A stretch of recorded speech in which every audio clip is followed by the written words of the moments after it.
Hey guys, welcome to our channel. So இந்த ஒரு மேட்ச்சில் பார்த்தீங்கன்னா சடனாக அன்எக்ஸ்பெக்டடாக எலிமினேட் ஆகிட்டோம் அப்படின்னு சொல்லலாம். கலகரி மேப்பில் தான் ப்ளே பண்ணிகிட்ருக்கோம்.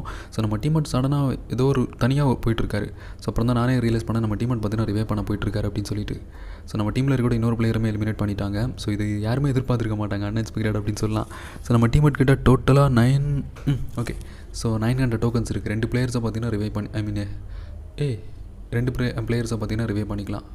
ஸோ அந்த 400 டோக்கன்ஸ் யூஸ் பண்ணி எதிர்பார்த்த மாதிரி நம்ம டீம் ரிவே பண்ணிட்டார். இன்னொரு பிளேயர் பார்த்தீங்கன்னா கேமை விட்டு வெளியே போயிட்டான்னு நினைக்கிறேன். ஸோ அதனால தான் ரிவே பண்ண முடியல.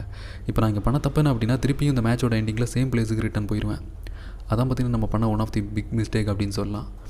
சேம் நம்ம டீம் மட்டும் பார்த்தீங்கன்னா அதே லொக்கேஷனுக்கு தான் திருப்பி போகிறாங்க, ரிவெஞ்ச் எடுக்கிறதுக்காக போல், இல்லை லூட் கலெக்ட் பண்ணுறதுக்காகன்னு தெரியல. ஸோ அந்த இடத்துல அரிசினால் அந்த பாக்ஸ் மாதிரி இருக்கும்ல. ஸோ இந்த இடத்துல பார்த்தீங்கன்னா நம்ம டீம் ரொம்ப க்ளோஸ் ரேஞ்சில் இருக்கிறதுனால தான் இங்கே ஜம் பண்ணியிருக்கோம். பிகாஸ் திடீர்னு எனிமி ஸ்குவாட் வந்தாங்க அப்படின்னா சப்போர்ட்டிவ்